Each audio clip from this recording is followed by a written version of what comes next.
patient. All right. Hi, this is Melissa Davis. I'm clinical dietitian at Children's Clinics. We're in Tucson, Arizona. This is our first live meeting for home blended tube feeding. Welcome, parents and professionals. Today we are joined by our co-founder, Marcia Dunn-Klein, who is also on the board of Nourish, who has a collaborative relationship with us. And Marcia, introduce yourself. Hi, I'm Marcia. Very good. Today's speaker will be Katie Shipley, who will be joined by Jacqueline Larson. Today we're going to be going over equipment specifics, and we're actually going to be making a blend today. Katie is parent of Jack, and Jackie is parent to Aiden. These two are experts in home blended tube feeding, and Katie has the extra benefit of having been a chef at the Culinary Institute of America, and she brings with her her chef experience, which is very exciting. Thank you, Katie. So those of you watching at home and those of you who are here, thank you so much for coming. The goal today is to just give an overview of tube feeding basics and equipment. We have some changes coming to the equipment. We're going to touch on that a little bit. We might address that in more depth in the next meeting. But I'm just trying to take some of the mystery out, and this will be live streamed, but it will also be stored so that you can see it at a later date or share it with other staff who might want to watch and learn. Although being here is great because we get a chance to hold the equipment and we'll work together on a blend, and we'll put together a recipe. So for the homemade blended folks and people who are thinking about doing homemade blended, or who might be thinking about, I want a tube feed, or my son needs a tube feeding, but we like food rather than formula. So these are all concerns that people, the pros and cons that people have. So grab a slideshow handout if you want, and do you want to share go to the screen here? Okay. So we're going to start with tube feeding equipment. Go ahead and advance. You just click right here. You can just click right there. Oh, there we go. There you go. Okay, so we have two kinds of buttons. Here in Tucson, we have mostly the Mickey buttons, which are these ones, and we also have the Mickey ones are by Halyard Health. They used to be Kimberly Clark, but they're now Halyard Health, and I'll pass these around. We have a few people with AMT mini ones, and my son is on mini one, and we have a lot of materials here from mini one, but they're very, very similar. They're almost identical. So we are going to go through some differences here. This one, the Mickey, has a little bit, the stem is by prescription, so you'll get to, they'll choose that based on the child. But you can see that this one is more of an elongated shape, and this one is more of an apple shape when they are filled. The way that the tubes stay in the stomach, this is the stomach layer, is they blow up this balloon with fluid, and then it's not going to come out. So for a while. All right, next slide. That is a PEG tube, and some children get the PEG tube first before they decide to go to one of these low-profile buttons. Did Aiden get a PEG tube? Yeah, I think it's standard for everyone to get a PEG tube for at least I don't know, it's a certain amount of weeks, but I think it was a couple months for us. Before then, it was switched to a Mickey button. And the PEG tube is, I don't have one here to show you, but I think it's held in with a flange, right?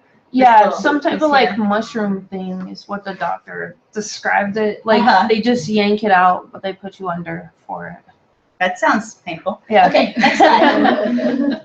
Okay, so the big thing that that freaks people out is that eventually the tube is going to come out either because the balloon has lost fluid or because the kid yanks it out. And it just kind of pops out, and the stomach might, if it has food in it, might lose some food. But depending on how new the stoma is, there shouldn't be a ton of bleeding. There shouldn't be, it shouldn't be terribly painful. Most kids, recover pretty quickly from that. So I want to demonstrate how to take one out and put one back in. I want to show you as well in these patient education guides, which you can help yourself to, it gives instructions on how to replace one. And so these come, that's okay, I'm coming back.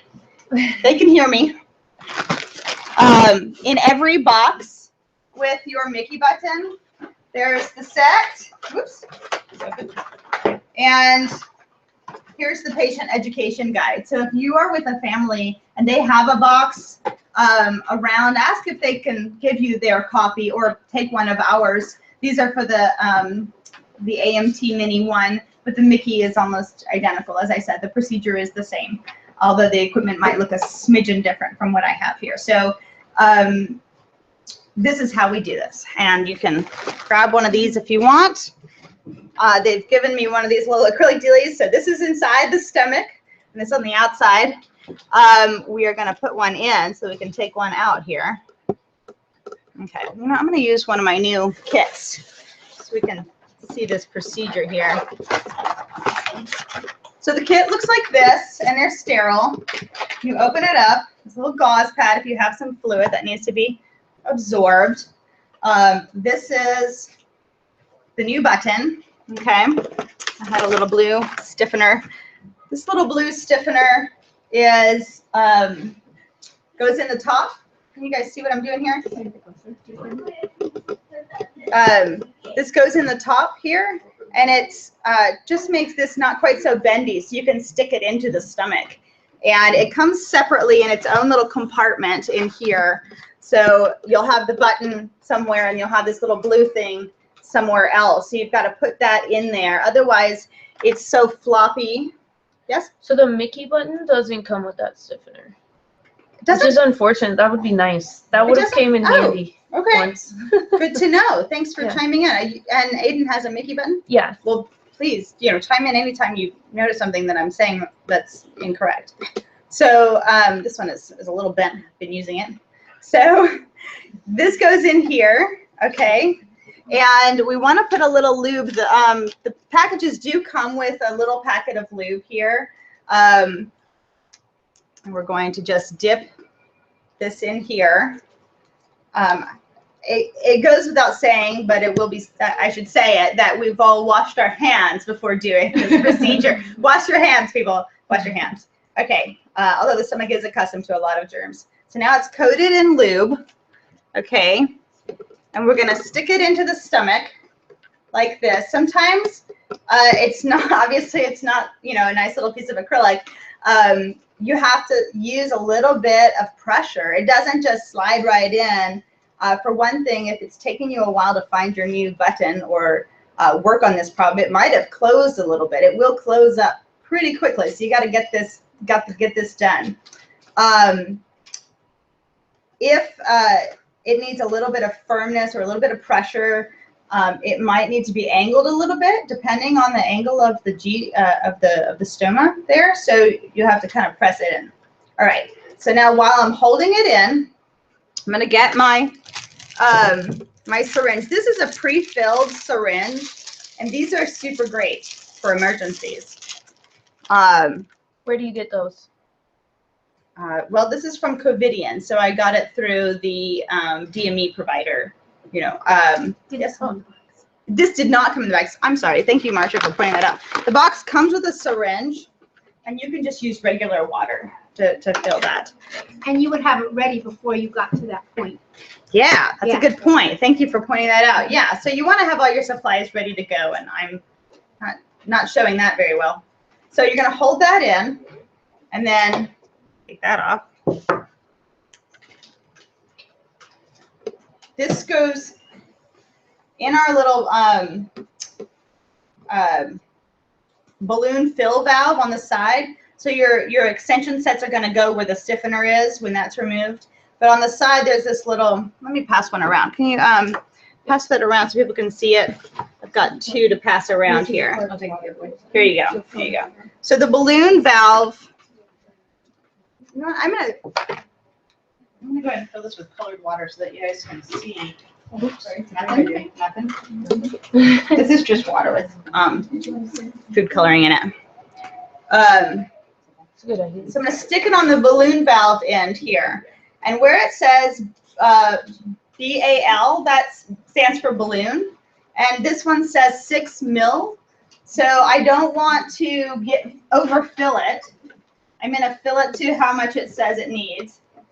And this one says 6 mils. So I'm going to go ahead and fill my syringe to 6 mils. And it's going to take a little bit of pressure. I'm going to fill it up. Do you want to get a Step little closer so people can see. Really close. There you go. So I'm filling it up.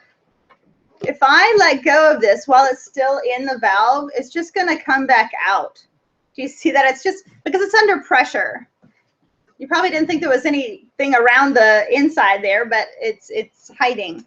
So now I've got it full. I'm going to pull it out, and that valve is going to hold on to it like that. So now it can't go out. That's how it's held into the stomach. I'm going to pull this stiffener out. I could have pulled that out before. You don't have to keep that in. So now that's nice and full. Close it up just like that. I'm going to pass that around. Katie, I think the Mickey button often calls for 5 mils. Okay. And some kids are 4 mil kids if they're a tinier person. So the doctor and you would have a conversation about that, what size How much your child's balloon needs, because you can see that it takes up quite a bit of space when it's got 6 mils in it. So if you're a tiny person with balloon, you might need smaller. I thought that the mini one buttons had, or the Mickeys, maybe, I thought that they had, for smaller people, they had smaller amounts written on them. But no, it's a discussion between patient and doctor about how much to fill it. Because you could have a 12 French or a 14 French for a 7-year-old or a 2-month-old, you know. Right. So it sort of depends on the size of the person. Okay, that's a good So point. the balloon doesn't change depending on the length of the thing? No. Oh, just curious. Okay, good to know. Okay, so Marcia brings up a great point. I was unaware of that. What she's saying is the balloon size, it says 6 mils on the balloon valve, but if your doctor says to fill it less than that, fill it less than that. If it's a small person, you know, a small baby or somebody who, for whom that size, that's a 6 mil size might be kind of too large. So, all right. If you want to grab some handouts and the slides handouts there. Okay. So let's see. So we did that. We replaced that. We put that in. We took the stiffener out, and now it's in there. It's pretty good. We're just going to clean up around the edges, you know, like that, so it's nice and clean. Any questions about replacing a tube? No? Okay, so that is something that does come up for every care provider we've ever had, including at school. And you know, the right thing to do is usually call mom or dad. But most families carry either a full kit ready to go with some water. They can carry, you know, distilled water or sterile water or one of these pre-filled syringes. Or they'll keep, thank you, this is a catheter, a Foley catheter, and it's just kind of the right amount of stiffness, but soft and comfortable. So an emergency catheter and a piece of tape go a long ways just to hold that open until you get home or to the doctor or wherever you need to be that you can get a new button placed. Show them the part where the water goes in on that. Just put this in. Do you want to open it? Do you want to come up and show? Oh, yeah, you show, Jeff. Come on, Jeff. You use this all the time for your son, don't you? Well, we have one spare, but don't leave these in the car. They get hot and they can mess up with the where everything goes. But you put the syringe in here to fill the water. So you would put. Yeah, take it all the way out and just get real close to the canvas. Okay. So you'd put the syringe with water in this part, and then this is where the extension goes. And so this has the valve. I don't think you probably can't see. Do you want to draw some water and show us? I don't know what the standard. Is it say in here? 10 mLs, please. 10 mLs, right? Wow. Now. Look at this, one-handed. She's got this down. She's done this a few times. All right, so it says 10 mLs inflation. That sounds like a lot, so I would probably do less than that, but Yeah, so just for demonstration Carol was just purposes. interjecting, since this is made for bladder, that's why it's 10. Oh, okay. You could probably use less and keep it in there. Yeah, you use the same amount you're holding in your button. Okay, so about the 5 or 6 mLs. So I just have it here to show you the end. So you see the balloon fills up, and it kind of, these aren't as great as the actual buttons, but It's great in a pinch, though. yeah. And that's how you do it. And this would be in the stomach, and then you just tape it around here. There you go. Great. And then when you want to take it out, can you show how we would take it out? So to take it out, you just put the syringe, you know, obviously this would be empty and it's already coming out. So, and you would pull it out and then do, and untape and just pull it. Great. What do you want Thank this? you, great. Yeah. Sure. Okay. What else? So we have emergency catheters, which you can get through your medical supply provider. Yes. Oh. You want one emergency catheter that's the exact same size as your Mickey button, and you want one a size down in case that it closes a little bit. Starts to close a little bit. Yeah, it does. I think that's all that needs to be said about replacing. You will probably come upon that problem at some point as a parent or as a caregiver, and it just takes a little bit of practice. It's, you know, can be kind of uncomfortable for the tube-fed person, but it's recoverable. It's not too bad. It's not too bad. Do you want to talk about, were you already planning on talking about how the sizing of them, because there's numbers on it. Did people know what those mean? Do you want to explain? So on the buttons, there's going to be a number that says something FR. So this one says 14. Can you see that? It says 14 FR. That's French, and then it has 1.7 centimeters. So the French number is the diameter. So if it's a 12 French, it's going to be littler, and a 14 French is going to be bigger, and a 16 French, not this big, but the bigger the number, the bigger the diameter. That is the diameter of how wide it is going through into the stomach. Show them the part, or just turn to the side. This is the diameter of this part. It's the diameter of this. It's how wide around that is as it goes through. And then the 1.7 centimeter, it could be 1.2, 1.5, 1.7, 2.0. The bigger the number, the longer the shaft. So the second number is the shaft. So you remember in the beginning when Katie showed us a picture, from the outside of your stomach to the inside is a certain length, depending on how much fat tissue the baby has or the child has. To where the balloon fills up. So it goes in, and then the balloon fills up, and then that amount of space is how from the balloon to the outside is the length of the shaft. So you can picture that if it should be just resting very gently on the stomach. It should not be long and wonky and wiggle aroundable, because that's going to hurt the edges and irritate it. It should be just resting. It should not be pushing in. So I often tell people, if you push in on your own skin just for 10, 20 seconds while we're talking, and then take your finger away, it's white. It's white because there's not getting good circulation there. So if your button is, I'm using my fatty part here. If your button is pushing in, you can picture, number one, you're not getting good circulation around it. And number two, there's sort of moisture under there, and then the moisture doesn't get to air out, so you can get skin breakdown. So the button should be just nice and relaxed. So the reason I think it's important to say this is because I'm not sure we always get told that information when you're leaving the hospital with your kids. So I'm just going to show you on myself. Well, so number one, if it's too long and you see space here, if it's too long, you can get all irritated. If it's too short, the shortness is going to be on a fat place on you, right? You can see how I'm pushing into the fat part of my abdomen. That means that shaft is too short. Does that make sense? So if your baby grows fatter, which is, we want kids to grow when they have tubes. So if they grow fatter, you're going to need to say to the doctor, it looks like we need a longer tube. So this one's a 1.7, the next size bigger would be a 2.0, but they would know the next size bigger. So if it starts getting kind of pushed in, you want to talk to the doctor about getting a new size.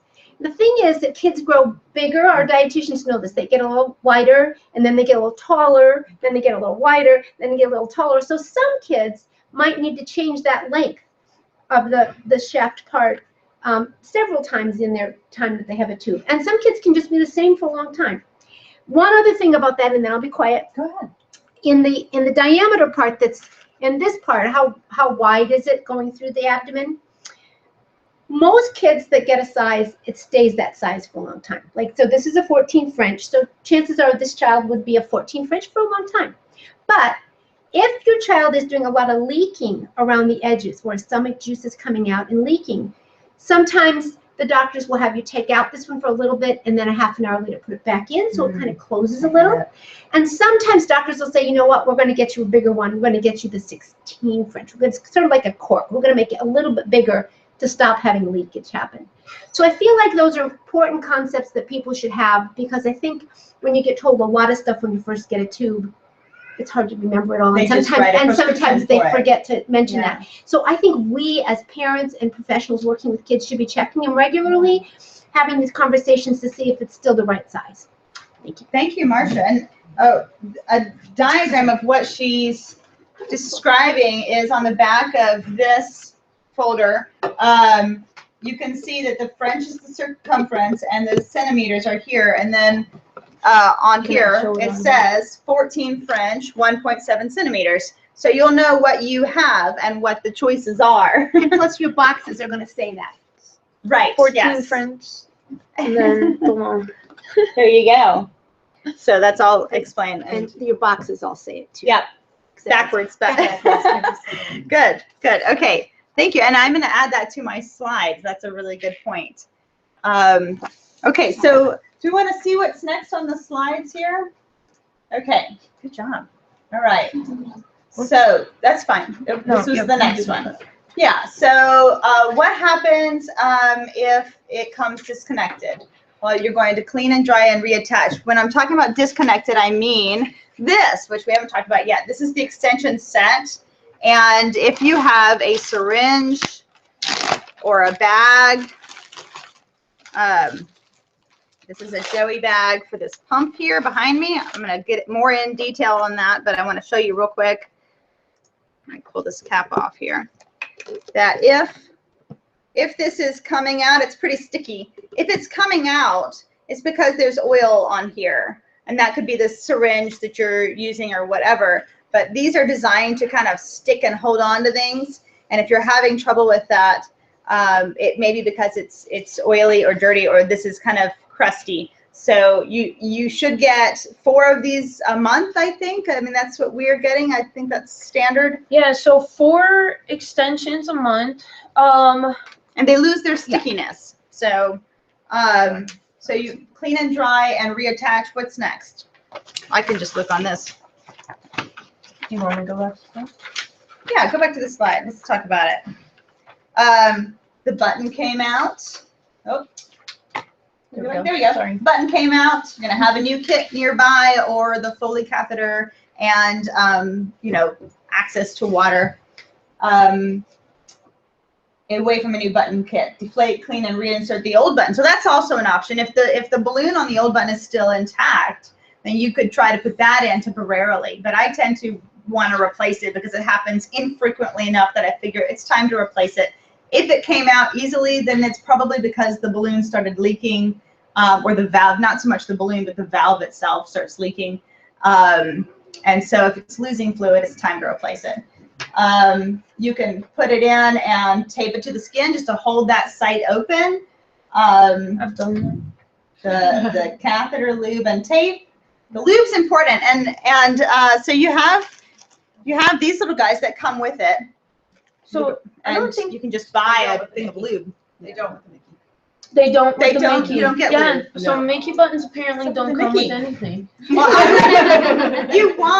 you want to get some of this is just Target brand lubricant, but it's water-based, and they do recommend that you use a water-based lubricant for insertion, which I'm not entirely sure why that is, because you might have food leaking around it that has oil in it, but they recommend a water-based lubricant. So I would grab some of this and keep that on hand.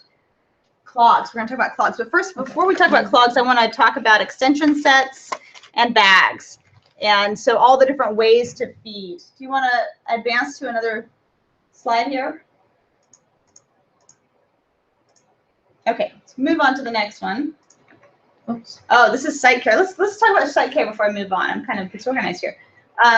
So cleaning a new stoma, it's a tender area. Obviously, you're going to want to be gentle. Use a soft washcloth or this kind of gauze here. It's fine with water, gentle soap, whatever you would wash the rest of that person with.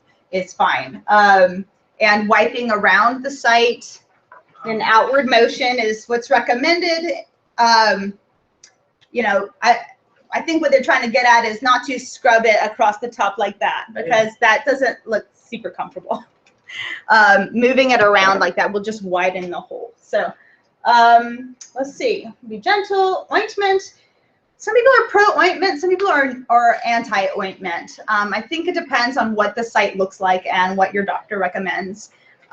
We kept it dry. Come on up here. You had something to say? Oh, so for ointments, I only use an ointment for my son if it is having like a tiny bit of leakage. I notice sometimes if he's not pooping regularly, it has a tiny bit of leakage. So what happens is the site gets just a little irritated looking, and what the wound care nurse told me was like diaper rash ointment with high zinc oxide or something. I think is the ingredient in diaper rash ointment. So you want to buy Desitin. I just buy extra strength Desitin, like a little tube, and I keep it separate. It says G-tube, and I only use it if he's getting that slight red irritation. I like that you keep it separate. I wouldn't want G-tube all over it. Do not diaper touch rash cream. any other thing with it. I have a pet peeve about diaper rash. I'm going to get off topic for a minute here. Why are they in a tub where you have to put your hand in it? Yeah, that's true. And then you're going to put your hand in it again and touch their bottom with it. I just don't understand how that can ever be. No, you know, even if you use like a Q-tip on the tube and do it, you could still accidentally contaminate it without really thinking about it. So you just always keep a separate one. That is a really good tip. That's a really good tip. I started out using these trach sponges, which are disposable, and they work well for a G-tube because they're split like this, so you could wrap it around.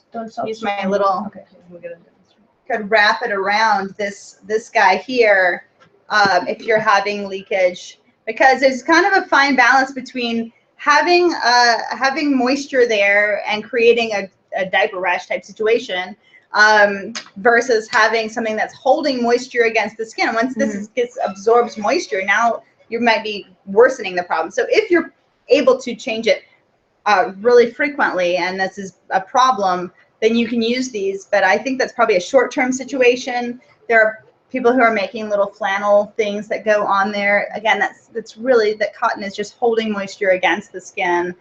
Well, and that's what the diaper rash cream does, is puts a barrier between moisture and the skin. Absolutely. So if you want to use like a little bit of diaper rash cream and the cloth, this is more and then just change the cloth that protects the skin. That's a good idea too. Okay, so that was there anything else on site care? There were some pictures. Oh, granuloma tissue. Yes. Yeah. So it's pretty yucky. The one on that side is fairly normal. I think most children experience that right off, you know, in the early stages of a G-tube. This one over here is pretty extreme. You should have gone to the doctor when it was looking like that. And it's just a little bit of, that's just, you know, your dermis growing. And they will just give you a little silver stick, or they will do it there in the office, and it cauterizes it and kills back the extra tissue, and it's not painful at all, but you don't want to get any on you, which is why they do it usually in the office, is because it will kill tissue. So that is something to look out for and see your doctor about. Okay, we can go to the next slide. Extensions. Okay, extension sets. We are getting to the feeding part, I promise. I have an extension set on the floor here. I have loads of extension sets if you want to pass these down and around. Yep. Which ones? These? All of them. They're just everywhere. They are just everywhere. Those are infants. So Is there a different kind of extension set? I've never seen they're those. fairly similar. They're just a slightly larger. That one was a bolus with a med Y port. I've never seen that. That's cool. Yeah. This you haven't seen this one with the med port? No, this bolus one with the med Y port. Ah. Oh, it has a really wide bolus port. 'Cause Yeah. So There you go. there we go. So what we use at our house is this one. This one's longer, which is kind of nice. And there are different varieties. Probably in one of the things that are over on that table. There's a handout over there with all of the possibilities listed. So maybe a family that you're working with doesn't have the most convenient one for them. Like this one is a right angle, and it goes down like that. And then there's another one probably being passed around that goes in straight. The one that goes in straight that isn't turned here. You see that somewhere? Is it around? Well, the straight one is for syringe feeding, bolus feeding, and this right angle one is for continuous feeding. Oh, with here's pump. the straight one. This is, hold on, it'll focus. That's okay. That's okay. So there are what I mean is there are several different varieties of extension sets, and we can get any of them, anything that you need. Your DME provider can get those for you, and for your family. So this small one is the med port. It's for medicines. A small syringe goes into this, really nice and snugly. It's for giving medicine. And then this one is for a catheter tip syringe, which is in here somewhere. No, that's a lure lock. Well, this is an interesting one. So this can go in here nice and snug, and it's pretty tight. Gotta always make sure that if you have one of these Y-shaped ones that you close the med port. Otherwise, you're just gonna feed your lap. And when you push with the syringe, you actually hold your thumb over the other lid that's being closed. Or Show it me. could just pop open. I'm not a big syringe feeder. I'm a pump feeder. So. All right, so if you use one of these with the extra lids, when you do this, if you went to feed, you would hold your thumb over this. So you would, this would be filled with stuff, and you would do this. Otherwise, this can pop open at any time with the pressure, and you got food everywhere. Same with if you're giving meds, you would have this one closed, and I tend to always do this and just hold it like this while I give meds. Doesn't open. Yeah. Oops. Just thinking. That's okay. So I put liquid in there. oh, now it's on the floor. Oh, That's fine. sorry. If you're holding it down, or if it's coming off easily, it's probably time for a new extension set. They don't stay sticky forever, and so with repeated use and contact with, especially homemade blended diet, it's going to lose its nice tight seal. These should not pop off unless you're using them. That's a really good tip though to keep everybody clean. Well, see, in mine at home, they're not purple. So I don't know. You have the blue and so white? they don't stick as well as that felt. I've got a Covidian one around here that's blue and white. Is If they're yours blue not and called. white? Yeah, they're like this. Okay. You don't have a bolus one here, though, do you? Not a bolus one like that, but You this have is one here. bolus. There's the bolus, yeah. That's what I was wanting to show you guys was this one has a different shape. It's not the end for the tube is what we call a Christmas tree shape. And that will work in here, but it's not a super tight fit. There's room around it. This is really designed for a syringe, and right? Yeah. For both, and it's but yeah. this is really thick, thick tubing. It's really wider tubing, whereas this one for the pump is much thinner. So here's the pump one, and you can see they're different sizes. And then I mentioned before that one is a right angle extension set, and this is what I meant by a straight extension set, so not the right angle. Talking about all these extension sets, I want to show you how to put one in the button. Here's the button.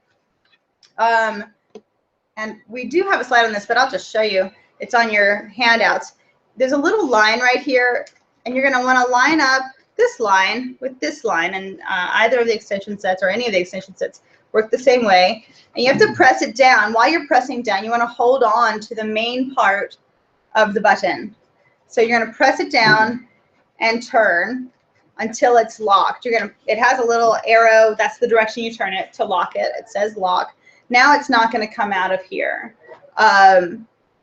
That's really important. And when you're putting it in, if you're not holding on to this, then you're just pressing into your tube feeder. You're just pressing on their stomach, and you don't want to do that. So you want to hold on to that and stabilize the button really well when you're pressing in, because it'll take a little bit of pressure to press in. I'm going to pass that around. People can give that a try, see what that feels like. There's a transition with all of these connections going on called infit. And there's a sheet here, a handout for infit that'd be helpful to have, that's going to show you all the new connections that they're doing. We're going to spend more time on that maybe on the next meeting. Can we post pictures of these on? Yeah, absolutely. We'll post pictures of For the downloading. different handouts on our Where is Tucson it? TV's site. So if you're listening, you can see them. And that's a Facebook site. Yes, sorry. It does say closed group, but Jackie and Katie. We'll let you join. Yeah. Yeah, so grab one of these. These are examples of how the infit is going to work. So it's going to be a screw-on connection like this for everything, so that you're not, so the catheter syringe is not coming out, and so the Christmas tree end is not coming out. It's all going to be screwed on. So one end of this end is already screwed into the port, right? This end is already screwed in. So you're not going to have trouble with this coming out. But this will come out fairly easily, or this will come out. So if you have a kid who's being fed at night and they roll around and they get this wrapped around them, what you're going to do is be feeding the bed, as they say, as Marcia says a lot. So, so yeah, that's extension sets. Is there anything else about extension sets that I'm missing? There's lots of different kinds. There's different lengths. When you're doing homemade blended, you're probably going to be using a bolus extension or extension like this one, this fat one. with a syringe. I mean, with a syringe, probably. I mean, Yeah. Yeah, some people do it with the I use the pump. feeding pumps. I think it has to be, yours blend is thin, right? Mm-hmm. So I do it with really thick, like pudding consistency blends, and so I use the fat tube she's holding right there. Yeah, and it's straight, and it doesn't have and a to make 60 a ml corner, syringe. so that's nice. And a 60 ml. Yeah, the one that comes in here, I think, is just 1 ounce, and you have a 2 ounce. Right, which your DMA provides for you. Right, and you can get some of both. You could get an assortment, and so I mean, we could be syringe feeding with one type of equipment at school, and then continuous pump feeding with different equipment at night. So you can have whatever works really best for family. Yeah. What are we going to talk about next? We've got the syringes. Whenever I lean into the table, I'm probably super close to you guys. It readjusts. So- You've got extension sets, but then this is GJ tube feeding connections. Yeah, and I don't have an example of a GJ button. Yeah, button. But they work just the same, but one is labeled for jejunal and one is labeled for gastric. And so gastric is stomach and jejunal means, you know, the jejunum below the stomach. So it's really important that you not put food for the stomach into the jejunum. Food is prepared for the jejunum, already partially digested or partially, you know, hydrolyzed, so it's not whole food. And if you're making blended diet, you definitely don't want to put that in the jejunal tube. So if your client has a GJ, you want to be very careful about which end you're putting it in. And some people have 2 separate tubes in their stomach. Right. And so one will still be labeled J tube, one will be G tube. Right. I almost said the same thing. And notice that one says balloon 4 mils. Because in the jejunum, it's a much narrower tube, and so you don't want a big balloon filled it would clog things up, so you want smaller amounts. So it's very specific there. Oh, great. I never even noticed that has that on the tube. I'm gonna have to look at this then. That's great. So I demonstrated that, how to put the extension set on the button. Locked. Oh, look, these say 4 mLs too. They do. Interesting. Yeah. Oh, okay. Oh, we So did talk giving about- medicine, we talked about that. That slide did mention about using liquid medications. Sometimes you can't get it in a liquid. There's a Walgreens here. Most of the compounding pharmacies do not take insurance. And I have found that the Walgreens on Prudence and Broadway, that is a compounding pharmacy, and they take all insurances, including Access. So when I need something in liquid, I find it from them if it doesn't normally come that way, if that's not an option. So I get my compounding medicine from Avella Specialty Pharmacy. Avella, Avella, yeah, it's down Okay. the road from here. Like do they 5 take minutes. insurances? They must, because you're his getting it. medicines would be super expensive. Um, That's good to know. Okay, Avella as well. Okay. and well, you can always buy a pill crusher.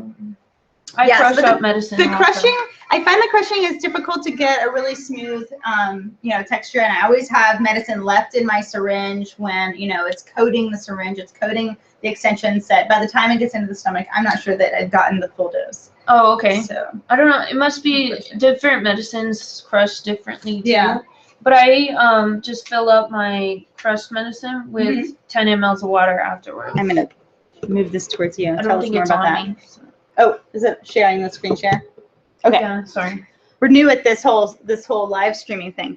I wanted to point out, and I saw that on the slide, that there's a clamp, this white clamp here. So this won't work. I need a one with a Y port. Okay. So when you're giving medicine and it's already been, let's say it's already got food in it. I'm gonna pretend this is food. Pretend this is food. Okay. So it's there, it's got the food attached. If I want to give medicine, I'm going to clamp it before I take my food away. And now it's not going to leak. That clamp holds in there. So if we're pretending that was food, then this is closed. I have to open it. I'm going to get it seated. And then I can open the clamp, give the medicine, right? I'm going to clamp it again, take it off, close it up. And then I'm going to flush it with water. So if I had separate water, I would do the same procedure to flush it out with water, because otherwise you're just filling the tube with medicine. So you have to flush it. And some people do before and after to clear the tube. Yeah, nurses at the hospital will tell you before and after, because they say some medicines react with each other and will like clog the tube or something. Oh. I have yet to have that happen, so I don't. But when it does, I might flush in between. Flush. Yeah, if you have different medicines being given at the same time, they're saying flush before and after each medicine. That's interesting. So I just wanted to point out that the clamp is super helpful and necessary. When syringe feeding, you use the clamp also. A lot. Before you Yeah. take the syringe off, you would clamp it and put it back on. Well, we're about to make you do some syringe feeding over All here. right. Come on over. Do you want the On the next slide, yeah. Because you had some great tips. Let's share that Is that the next information. one? So you got troubleshooting. Did we talk about troubleshooting? Talked about all that stuff. The clamp, I have one with a clamp on it. If it's coming apart is a problem, I've got a huge mess over here of tubes. Both AMT and Halyard Health make a clamp that's holding these two together, and it's a great option for nighttime feeding. I'll pass this around. I have never seen that. That's cool. Yeah, I just requested it recently, and they sent it right out with my next shipment, and it holds one on the other. With the infit connections where they unscrew, I'm not sure how that's going to work in the future, but So here's the clamp she's talking about? yeah, there it is. And I think this is probably the Halyard Health one, although they might have updated since that picture looks pretty old. Cool. So, okay, so continuous feeding. Oh yeah, let's go ahead and do that. And then I think syringing is after that. Yeah. Okay. I do continuous feeding with my son, and we've been doing this for about 4 years. So it takes a little bit of time to get used to the machine. Oh, let me show them the slide with your son. Oh, So that's my here's son the- Jack. He's the sleepy steps. in the car. I was bringing this whole apparatus right on our car trip with us. And now to you. There we go. So, all we do is turn it on with a little power button. Okay. Kangaroo Joe is definitely more common Probably than just a little the Antero closer. Light, but a little Because closer. it'll There. be easier for them to see. Yeah. This comes on and off like that, and you can pack it in your backpack like this. It goes right in this little pocket here. But it comes on and off. You can put it on a pole, bring it around the house with you. There's a hole in the back for the charger, so that runs to an outlet. I didn't bring it with me today. But now it's on. So the two options are keep settings and clear settings. If you're working with a family, you always want to do keep settings. They will set the settings for you. And so if you mess up and do clear settings, you're going to need to get them to reset it for you. So keep settings. And it says load a set. Oh, I need to put the food on. Let's see here. So this is how it comes. And we're going to hang it on the IV pole. And it's got this little part here that's really stretchy. Okay, it's got this little knob right here. And after the meeting, you're all welcome to come and play around with getting this loaded in. I'm gonna hold it up here. Okay. Do you need help with anything? Maybe. So this slides in like that. And then it wraps around this little spindle. And it pops in right here.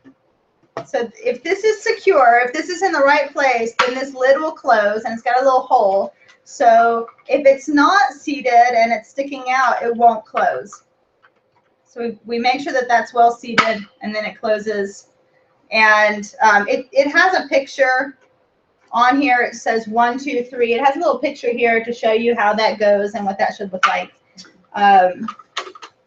Katie, I want to point out that there's an instruction manual that comes with the Joey, and you can get a Spanish instruction manual if the DME didn't send it with you. This language can be changed to Spanish. Yeah. And I have actually taught people how to use it using YouTube. So There you can go. do it in Spanish and English as And well. you can Yeah. find the manual online also. Yes, the complete manuals now online. Yes. In Spanish and English. Yes. And Melissa pointed out that you can get the instructions on the screen as well to be in another language. There are like 20 different languages. And you get to that. Right now we're at prime pump, adjust feed. It took off the load a set because it's already loaded, right? It senses that it's there. So I'm going to click more at the bottom here because I wanted to click on languages.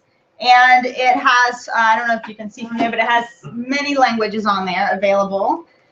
We're done with that. I'm going to go up here to buzzer because I discovered this after maybe 2 years of being summoned every time it beeps, it wakes up Jack. It wakes up his sister. And maybe it's beeping because the food is done. Well, that's not an emergency. I don't need to respond right away because the food is done. So I got tired of hearing that buzzer. I have it set to 0 buzzer, and I just go check on it, so I know if there's a clog, if there's a problem. But what I don't need is for it to be beeping at me. I'm going to increase the sound. This is what it sounded like. Oh, gosh. And it just does that. Just beeps like that continuously. You can imagine that feels really stressful and really panicky just to respond to a problem with the pump. It's usually nothing. If you have a clog, that's not helping. So I think here we go. So now that it's loaded, let's see, done with that. We're done with that. So you just press the button next to whatever it says that you want to do. I'm going to prime the pump. It says auto prime or hold to prime feed. I'm going to prime it with this red liquid. I should have chosen green, so I'd go with the carpet. Okay. So it's getting Kool-Aid today. And the bag has the amounts on the side. You get really comfortable using milliliters instead of ounces and cups when you're tube feeding. Everything's in milliliters. So close the bag. And it says on the cap, press here to close. So I'm going to press there. Do you want to pass around a bag or two? There's a few in there. Okay. So that just hangs like that, and I'm going to prime it. I'm going to press auto prime, and it's just going to automatically go to almost the end. It's not going to pump it to the very end. And while I'm waiting for that to prime, I'm going to show you that these InFit, these are the new InFit tops, and they're going to go right into the extension sets and screw in, which will be great. But for the time being, we have these Christmas tree tops, and they can come off really easily. You want to show it a little closer? Yeah. Without the top? So you have to make sure when it comes out of the bag that you put it on really, really tight. It'll come on there, but you have to really tighten it up. Okay, so you can see that it filled to about here automatically. I'm going to take this guy, and I'm going to prime him a little bit more. And here's what I do.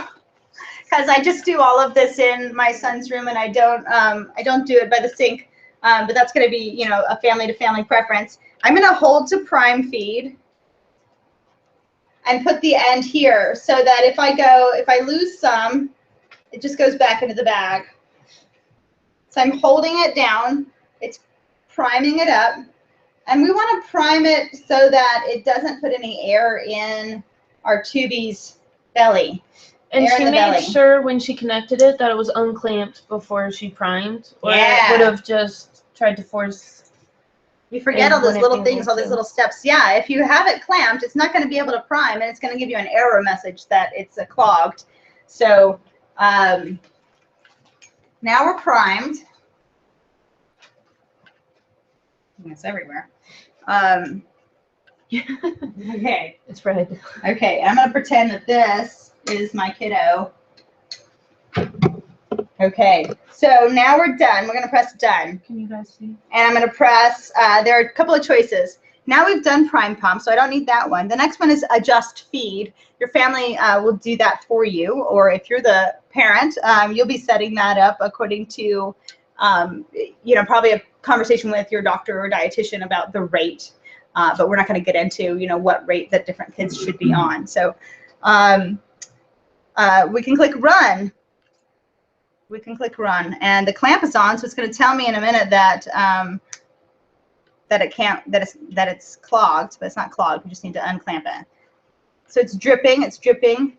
This one's set at 125 mils an hour, which is what my son gets, and he had his morning breakfast. So underneath it says 258 mils fed. That means he's had 258 mils already today, and it's going to keep that running that history until I do something called clear history, which I'll show you in a minute.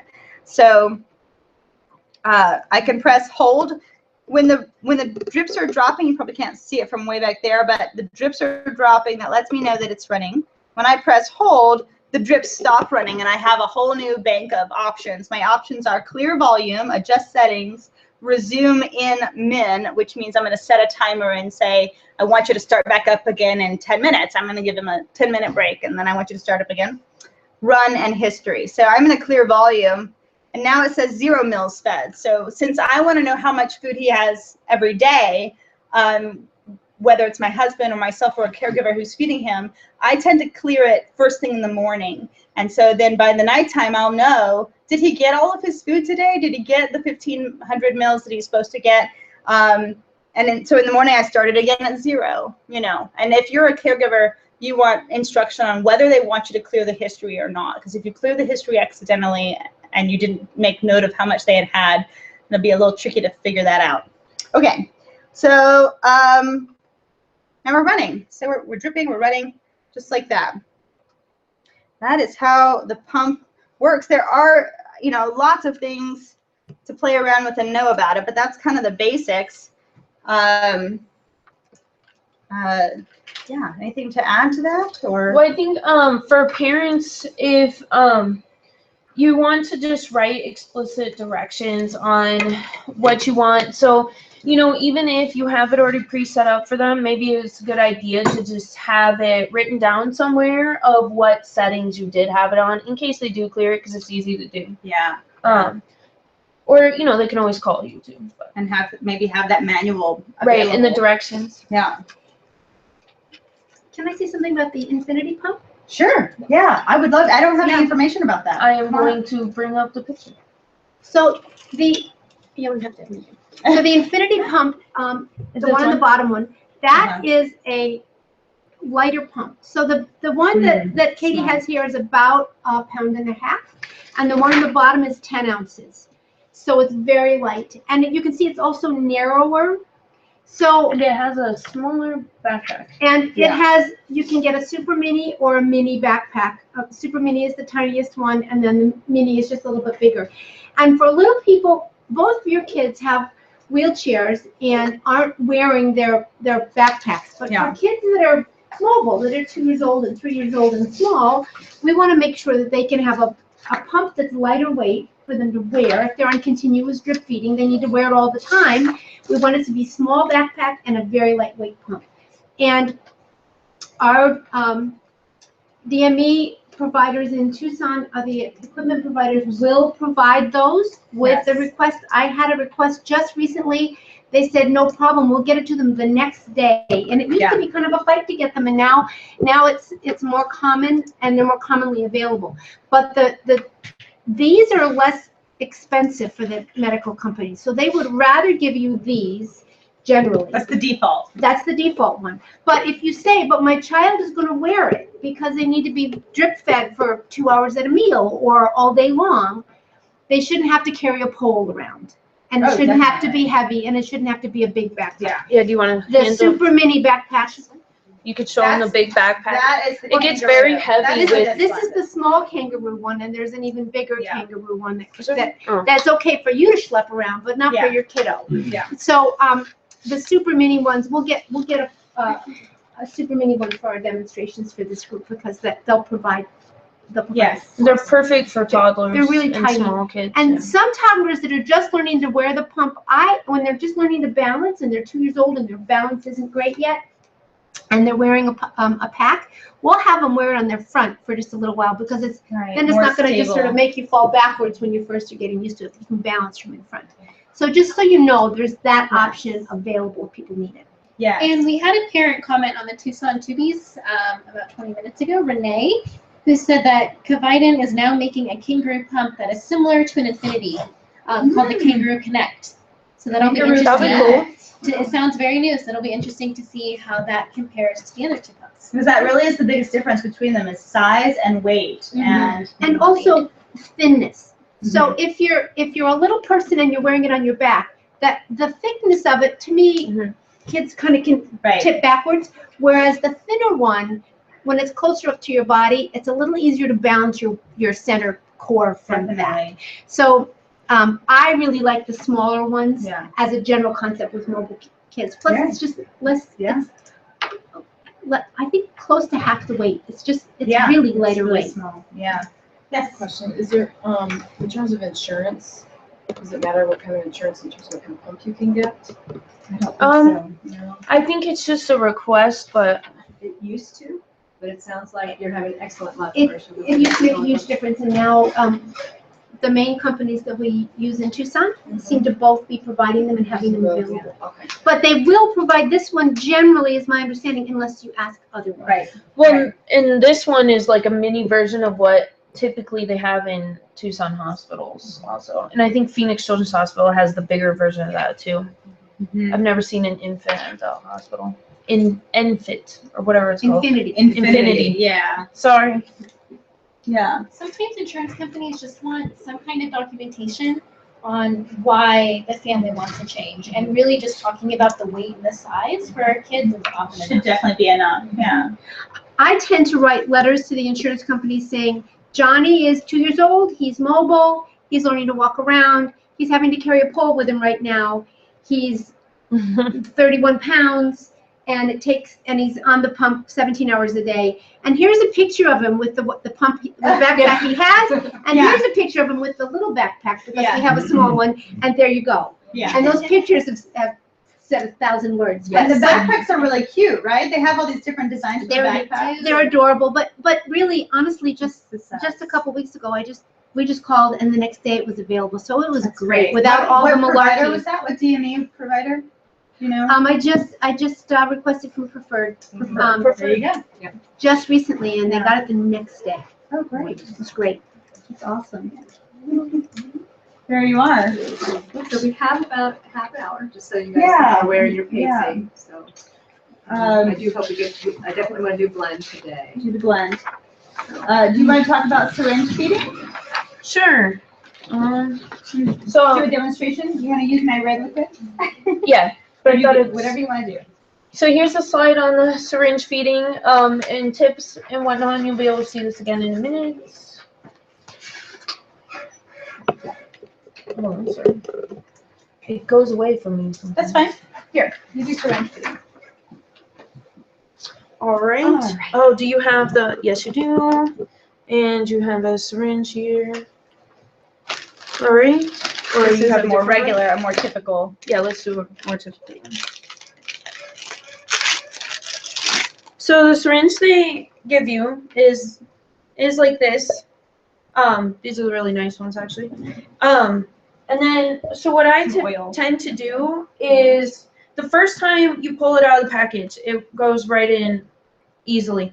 But after you've used it about once, maybe twice, it gets like you have to force it in and you can't get it, or this will come back off inside the syringe if you don't lube it up. So I use some type of cooking oil.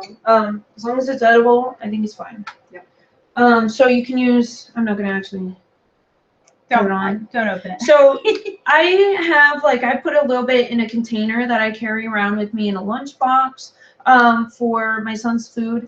And so I just dip it in. So I use solid coconut oil after a parent suggested, it's a little less messy. And the solid coconut oil still, if you get it, just the white around the edge here, will still work just fine. So nice airtight container inside a Ziploc bag still, because oil leaks anyway. Absolutely. And then you just stick it in. And you only have to put the oil on before you start the food in the beginning. You do not have to do it every time you suck up food. So then what you would do is, this isn't food, but for syringe feeding, for syringe plunge feeds, you would use, it's for thicker food. So my son's food is really thick. It's like pudding consistency. So if you can imagine it, it won't gravity feed, and I'll show you that in a minute too. So you just connect it here, and then you would prime the food. So I'll prime it in here. Can I see that one there? Yeah. And then clamp.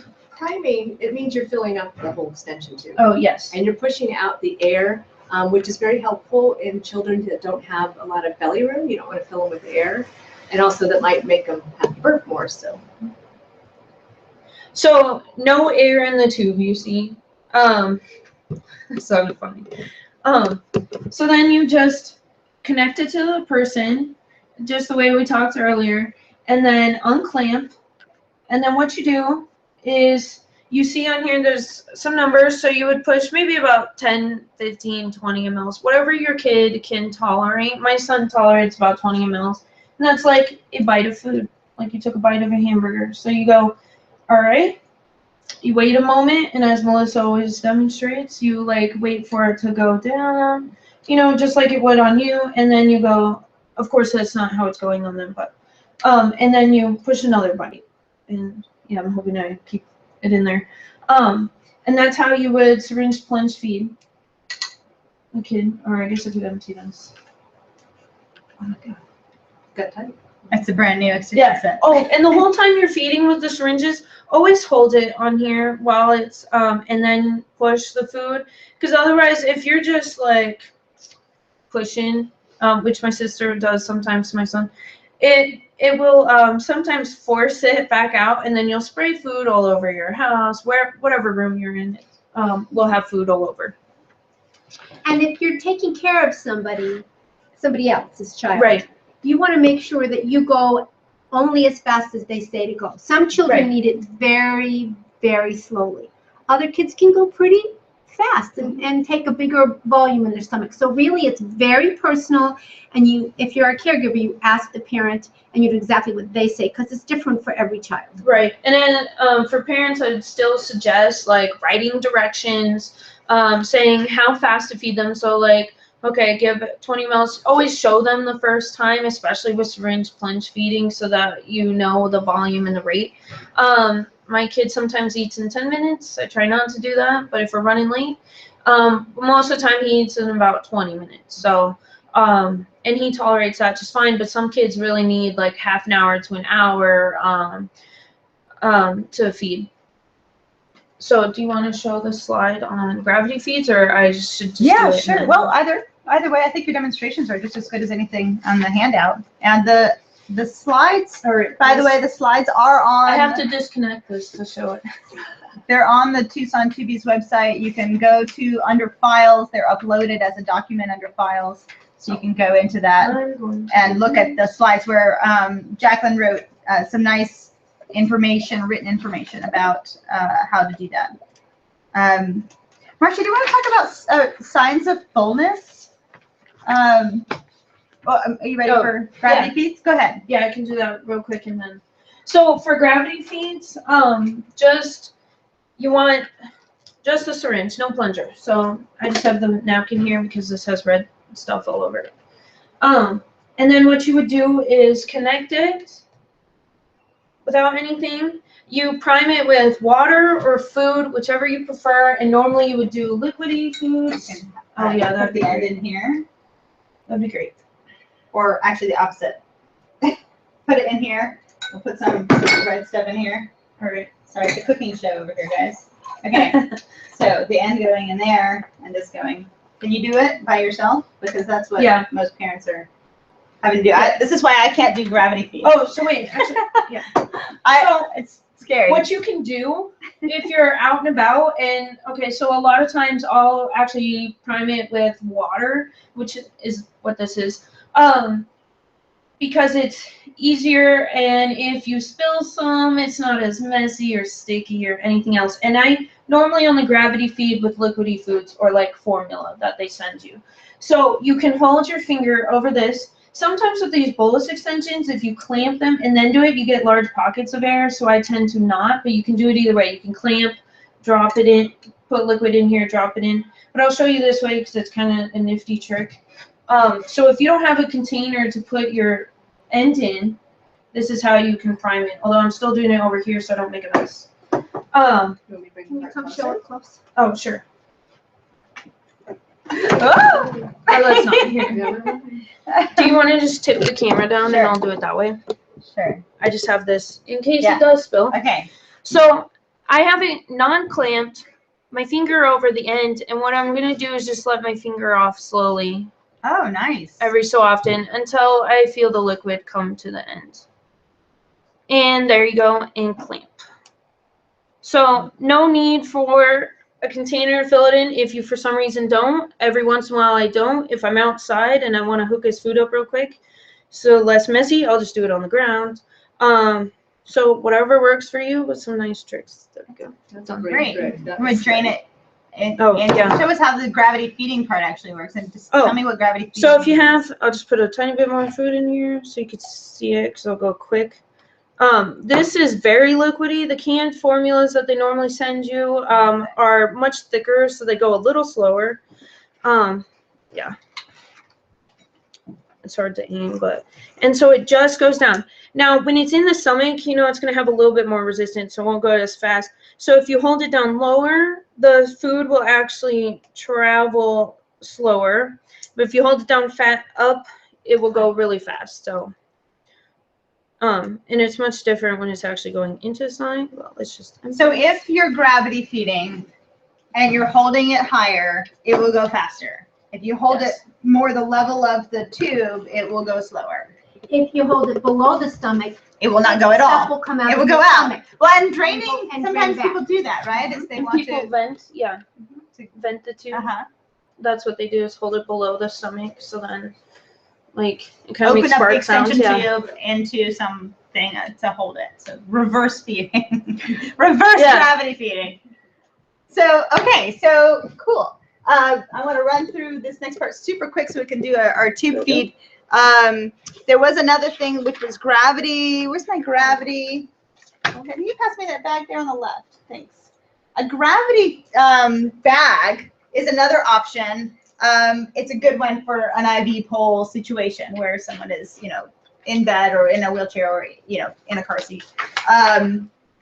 So basically how this works is this goes into the extension set, and sure, it goes into the extension. I'm not going to fill it up. It goes into the extension set. Well, you know what? I need to hold it up. I need to do that so that I can show you. So this little dealy-do rolls up and down. And when it's all the way down, it's really clamping it tight. Okay. I'll put some food in there. I always do that at home. I guess I just habits, right? Takes a lot of hands to do this. So when I hope you're not going to drink that, are you? Okay. When this is all the way down, it's fully stopped. It's not going to go anywhere. When it's up a little bit, you'll start to see it's dripping, and there's a certain, it's dripping at a certain rate. And some nurses probably still remember counting the drips per minute or drips per 30 seconds to tell them, you know, what is the rate of this food. If I open it up all the way, because it's water, it's just flowing. So with gravity feeding with the bag, especially this long, skinny tube, it has to be just formula or water. This is a great way to, you know, give a little bit of water and then, you know, just clamp it up. So a gravity bag is another option, and you can get gravity bags along with your other supplies from your provider. So that are, I think we have, so we had gravity syringe, bolus syringe, continuous feeding, gravity bags, continuous feeding, and those are all the ways I know how to feed a tube. Oh, one thing yeah. is anything that's not a continuous feed, considered a continuous feed, is a bolus feed. So anything in a smaller amount of time being fed is called a bolus feed. So even a gravity syringe feed is a bolus. Right, because it's in a small amount of time, like half an hour or an hour, instead of like most of the day. Right. And I think of the word bolus as meal, you know, in a meal time. Maybe it's a half an hour meal time, or maybe it's an hour meal time. Maybe it's an hour and a half meal time, but it's a meal versus continuous drip. Right. And we also encourage families to use the language of, instead of bolus, it could be a tube meal, or some people say tummy meal, or some people talk about a mouth meal or a tasting meal versus a tummy meal or a tube meal. So when we start thinking about these as meal times, it kind of demedicalizes it a little bit. It's more family time. Okay. I'm going to show you slides real quick. Yeah. Good. All right. And we went through that one. That's your son back up. That's my son. Isn't this Aiden? Yeah. This is Aiden being fed at school, actually. So, you know, important to include everyone in the feeding process. Yeah. So siblings, if you choose to, school people, and whatnot. And this is on an airplane. Oh, the reason I said sometimes gravity feeding is easier on the go is because you can do that trick I just showed you a moment ago in a small area. And when you syringe feed, you have to wipe the tip of the, I forgot to say that, wipe the tip of the syringe every time you dip it in food or it'll fall out. And so this just needs less napkins, hopefully, if you don't spill it. When you get good at it, like Jackie is. This is my son telling me he's done. He's all done. You know, we were talking about some of the signs of fullness. Did you want to talk about that, or? Well, you have great slides here. So some children will retch or kind of gag, and their face looks like you would feel if you've got just too much in your stomach. Some kids just get fussy. I mean, that looks like Jack's having a little fussy moment. Some kids arch and kind of pull away. Some kids get bloated. Sometimes there's leaking around the tube, and for some kids they're vomiting. And so think about your stomach as just if you had somebody, if you chugged a vanilla milkshake in about 2 minutes, your stomach would feel too full. So some of the reasons it's uncomfortable for kids is if we feed them too much and too fast. Sometimes it's too rich. But each parent gets to know their own child and make sure we'll tell caregivers, these are the signs and symptoms. I know kids that pull their arms up, their eyes get watery, pull their legs up. So different kids respond differently to too much, too fast. But generally, every family kind of figures out the best kind of combination of signs and symptoms for their child. I like it. Yeah, I like it. It's important to communicate that with school and with everyone. Okay, what is next? Sorry. That's I think those are grab the grabby bag. bags. Okay, children are special. And this is, what we were talking about. Too much, too Wait, fast. Marcia is a world-renowned feeding therapist, and she would definitely agree that mealtime is important. Family time, next slide, kind of continues with touching and tasting food is important for development.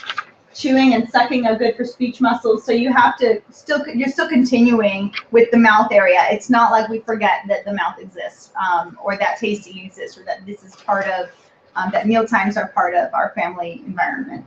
So, with the tube, sometimes they can, after surgery, when they're newly placed, you can have some discomfort there, and they can kind of get accustomed to not using that side of their body, and kind of let that side of their body, maybe they're not rolling over to that side as much, or they're not wanting to do tummy time as much. And you want to sort of gently rehab them back into using the parts of the body that are, even though the tube is there, especially with a low profile tube, it eventually should not have pain for them, and so they should be able to continue to enjoy tummy time and everything else. And it's a myth that you can't go swimming or do yeah, like of PT course. or other things. So you can Of always course. do any of those things with a Mickey button. Yeah. Okay. So that is all in the handout, and I wanted to talk about making a recipe. I do mine once a day. So if you're interested at all in homemade blended formula, there are a couple of websites I encourage you to check out. The first thing you need to do is talk to a dietitian. Thank you. Shout out. Absolutely. But I'm gonna real quick, because this, we have a lot to share with you. I recommend a Vitamix or a Blendtec. They're, expensive, but Marcia has some knowledge about how to get. Yeah, Nourish has some And that's a Vitamix there. blenders that they can. Yes. So I love it. It's been running strong for us for 4 years. I had a crack in there in the carafe, and they immediately sent one out. No questions asked, no money out of my pocket to replace it. So great company. And could you go to the application, go to the website, there we go. Yeah, I think I And just have to share it But first. over here, go to my recipe. Oh. And that way that we're live streaming my recipe. I just want to show you when I'm building a recipe, and Melissa uses this same website, log in for me. Okay. You're going to create an account for yourself. And if you go to my favorite foods list, it has my recipes. Where is it? Oh, there There we you go. go. That's my recipes saved. And go to Basic 7. There we go. Oh, press edit. Sorry. So I have put this all together, and I wanted to show that it will give you the calories, and then if you click on nutrient info, this is where the good stuff is. So the calories, protein, carbohydrates, fats, and then the vitamins and minerals that are in there. Obviously, that's something you really need to work with your dietitian about, what is needed, if there's something that's going to be restricted or something that's going to be you're going to need extra of. And but when you get kind of into the rhythm with it, you're going to be able to put these together pretty quickly. My Basic 7 starts with brown rice and chicken, but it could be potatoes, it could be white rice, it could be quinoa, or it could be lots of different, it could be oatmeal, it could be lots of different carbohydrates. Now, some of those carbohydrates have more protein than others or more fiber than others, but variety is important. Today I brought a convenience food. These are not as cheap as cooking rice, but they are really fast and easy because they're already done. So I'm going to start with 1.5 cups, and my recipe is in the handout. I'm going to start with 1.5 cups of the brown rice.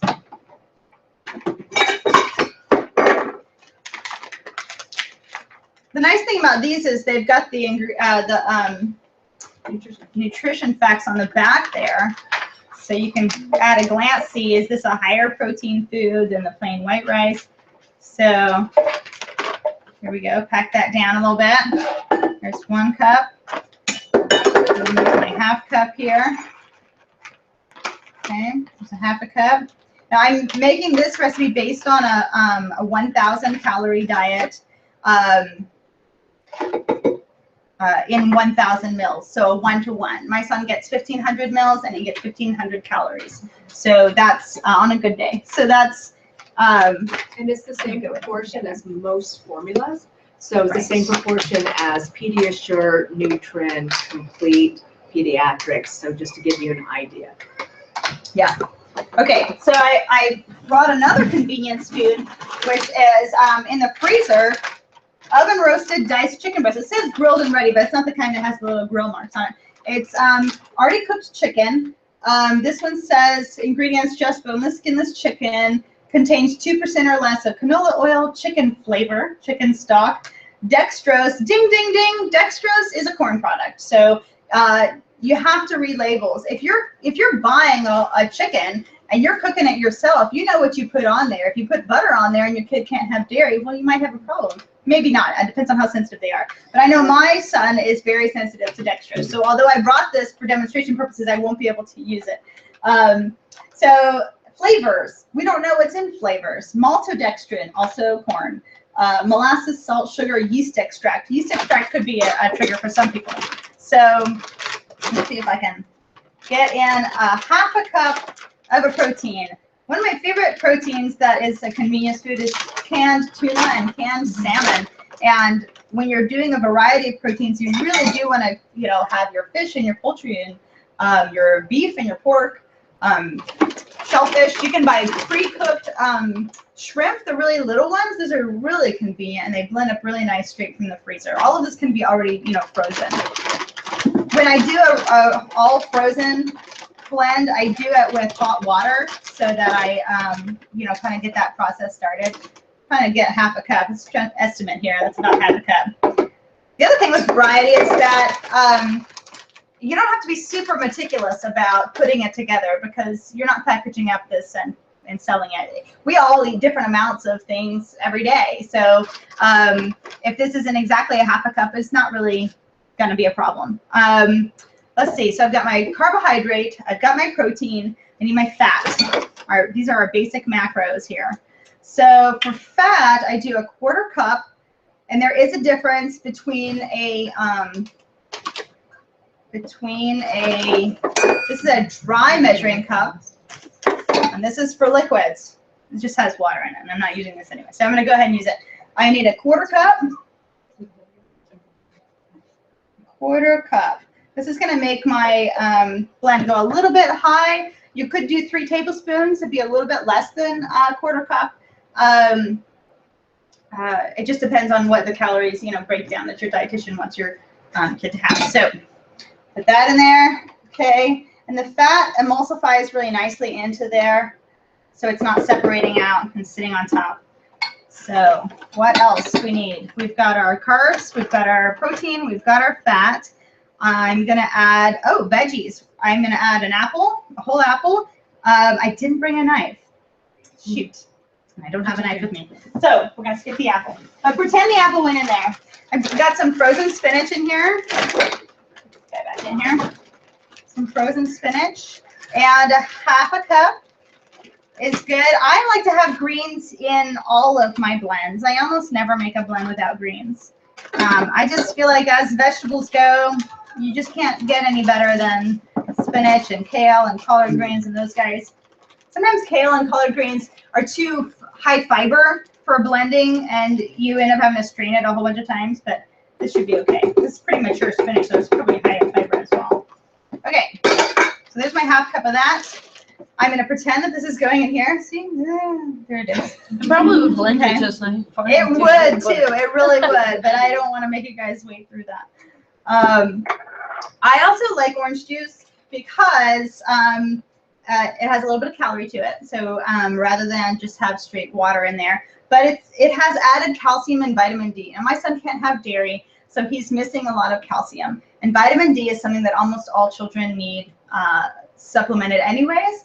And of course, this is really high in vitamin C, being orange juice. So you're getting a lot of vitamin packed into an easy, why give the vitamins when you can just give orange juice? And I need liquid in here anyway, so that's really convenient. So I do a cup of OJ, because that is the serving size for those vitamins, okay? Again, I'm using a liquid measure for some of these things. And then I'm gonna fill the rest up with water. What am I missing? Am I missing anything? Oh, salt. Salt, that's important. The chicken already has salt in it, so maybe this particular recipe doesn't, but I normally make this with all natural foods that are started out as a whole food.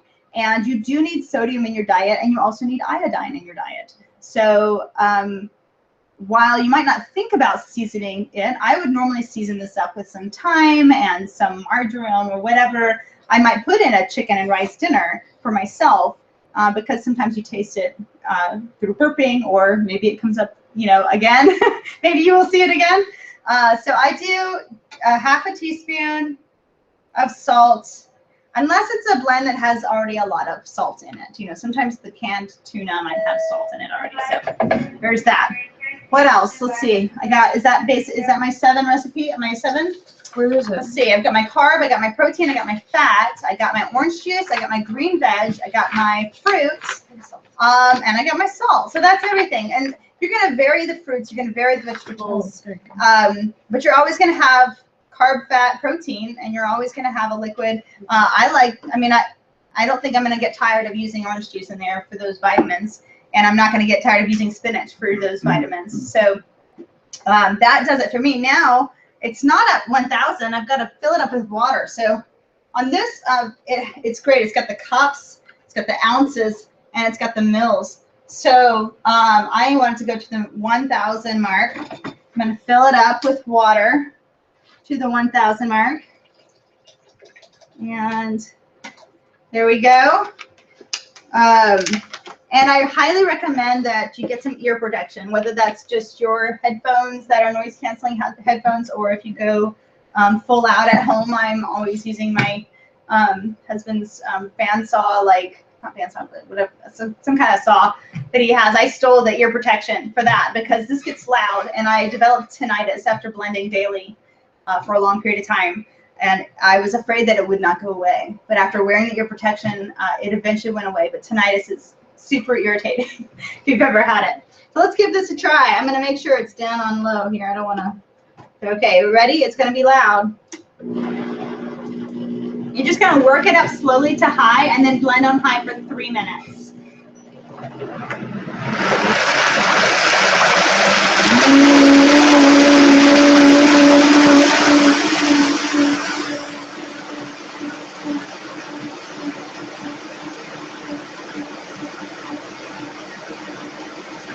It would have the apple in it, but that's mostly water, so it'll be about the same consistency.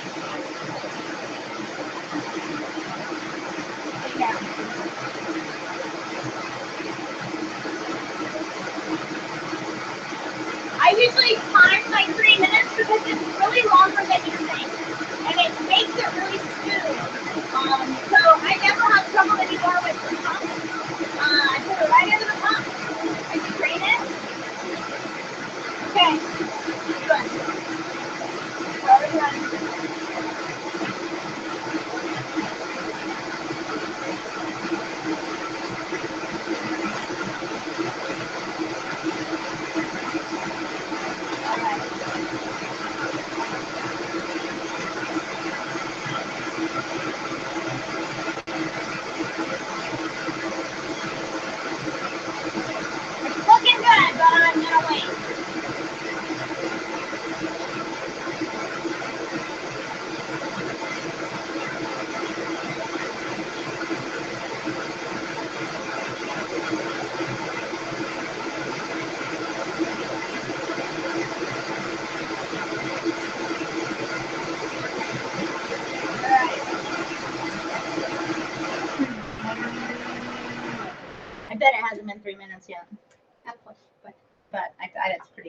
It looks pretty good. So I'm not taking my own advice today. I never shortchange it at home though. It's just not worth the headaches. So I'm taking a fine mesh strainer and a Pyrex container to strain it out.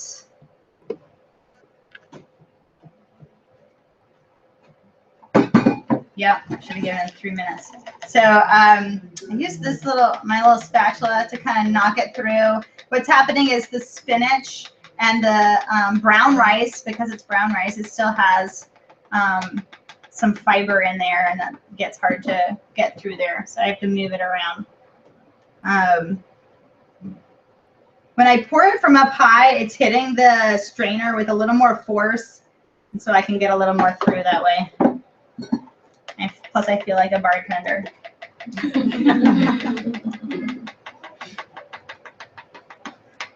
A round of tube feeding. Do you smell it? Yeah, You smell it? You want to pass this around? Is that safe? Don't drop it, guys. Careful, please don't They'll drop never let me use this room again. Okay, so I'm forcing it through just a smidgen, but And we have a calorie breakdown on the slides. yeah, And this is the recipe that's, one of the recipes that's on Tucson Tubies as well. it is. So- The basic 7. Right, so Katie and I have been working together to ensure that all the nutrients are primarily available. The importance is to get a variety in your child's diet, because you're never going to have it perfect. We don't eat perfectly, so the key is to eat a variety. You do need to know if there's any special dietary needs, so working with the dietitian is super important, especially if you've got some food allergies or sensitivities. You need to make sure that your child's getting all their nutrients. And we can help you work with Super Tracker and check your recipes and teach you how to do this independently as well. Yes, it's all good information. It is great information. So this is about the consistency of a good blend for me. It's pretty thin, as you can see, and if it's been strained well, I can see some little flecks there that I'd probably strain it a second time, and that's because the rice, this kind of rice really needs a longer amount of time to break down. But yeah, so that's how I blend every day, and I just vary my ingredients. And that's because you put it in the bag. I put it in the bag, so I make it thin. Now, some people make it thick, and then they give separate water. So if you're going to do it that way, you want to make sure you're giving enough extra water, and that's more, close to a mealtime activity. But this is, this gets all that water in the blend right away. Yeah. Any questions about this? Yes. Oh, go ahead. I was going to say, so this is a blend for the whole day for Jack? Well, Jack has 1,500, but if he was on a 1,000, then it has everything he needs for one day. And I do blend for one day, so that I blend the same time every day, and I have enough to get me through. And especially since I have other people who might come by and take care of Jack for me, that they always have food available and they know what his. They're not needing me to come home and, oh, can you fix his lunch? Or, oh, he needs a snack right now. What is he going to have? That would require me to be home all the time. You don't have to worry about them blending it for him either. So you blend it Nobody wants already to touch for them. doing that, because, yeah, absolutely. And so Jackie, when you prepare food, it's going to be, you said, a lot more pudding-like, Mhm. and it's more of a plunge. Right. And so, and then you give water drinks at different times during the day. So that's more, yours is more of a meal, and yours for Jack is more continuous over Right. some time. Yes. How long although does he's- it take to give him a meal? Well, Jack's schedule at school, he is syringe fed the same blend, even though it's thin. He's given that at school with the syringe plunger method, although it could probably do gravity. But they say they take about 10 minutes to give him 4 ounces 3 times during the day, and an additional 1 syringe of water.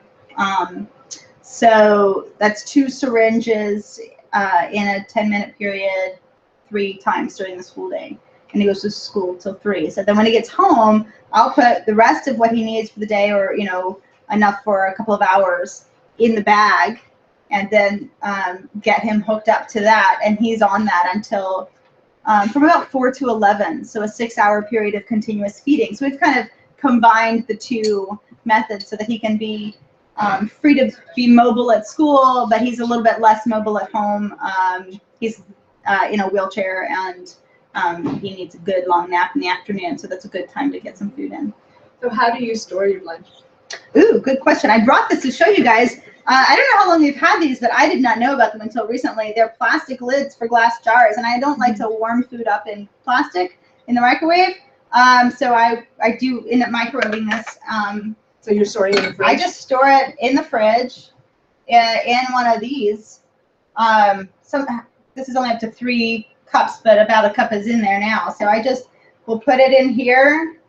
I'll sometimes get his lunch set up for the next day when I make it in the afternoon, and so I'll put 12 ounces in a container for him. I pop that in his lunch, and then this is really secure and nice in the fridge. Boom! I brought this on airplanes. I've traveled around the country with it in the car. You know. And you Is that a freezer safe jar too? I don't know. Oh, well, the ball jars normally are freezer safe jars. Yeah, I would think so. I never freeze it because because I guess I don't need to. I don't know. I've never frozen it because I'd have to blend it when it came out of the freezer, wouldn't I? Well, it depends for liquid, like what you do for the bag, you would, but for us, we just pull it You up. just stir it up. Although some other people have complications, I have yet to have that happen, so I freeze stuff sometimes. Yeah, In portions for the meal, and then I could see why that would be helpful. Yeah. Okay. Is there any questions on anything that we've gone over today? I want to make sure that you get, kind of one of everything that's sitting over there, because there's some information buried in those handouts that is really good. Sorry. And gives you all the, gives you all the info, and even like code numbers. Like if you're requesting a product but you can't quite describe what you're talking about and your DME provider is not getting the picture, you can tell them the code for that. All of that stuff over there is AMT, but we will hear from Halyard Health and the Mickey Button. But I thank you so much for coming, and I thank my other presenters for helping me. Well, thank you, Katie. It was wonderful. That was quick. Yeah. To know how quickly we can put together. Can I say something more? Yeah, It's nice. 5 minutes. Yeah. And for parents, like if you're confused about finding out other information on connections or anything else that the DME provider does, just comment on Tucson Tubies on our Facebook page, and other parents would be glad to help you out. Yeah. Go to the last slide has We're all great resources for each other too. There's a slide here on the very last page. It says resources. It's got you want to for feeding therapy, you've got Marcia at Mealtime Connections and Nourish. Feedingtubeawareness.org is a great organization. Oli.org is for tube feeders. Tucson Tubies Facebook group is our group. And Super Tracker is on there. That's where I build the recipe out, So, I wanted to show everybody the book. Oh, yeah. All right. So this is one of the resources that we use. We have it listed on that slide, the Homemade Blended Formula Handbook. It was written by our very own Marcia Dunn Clyde in collaboration with Suzanne Morris Evans. So if Nourish has a few for scholarship, correct? So if you need one and can't afford one, but also it'll be available on Amazon. Tell us about that. Within hopefully the next month, it's going to be, and the price is going to go way down, and it'll be available on Amazon. They're going to be doing the printing from now on. So it's just a matter of getting the typos fixed in the next couple weeks. So that'll make it easier. Yep. Yay, yay. Great. Okay. Very good. Well, thank you, everybody. Feel free to come up and play around with the equipment, and try out the jelly pump or anything that you want to do. And then this will conclude our session. Thank you for attending. And we're going to go camera off, but we can stay and have some chat.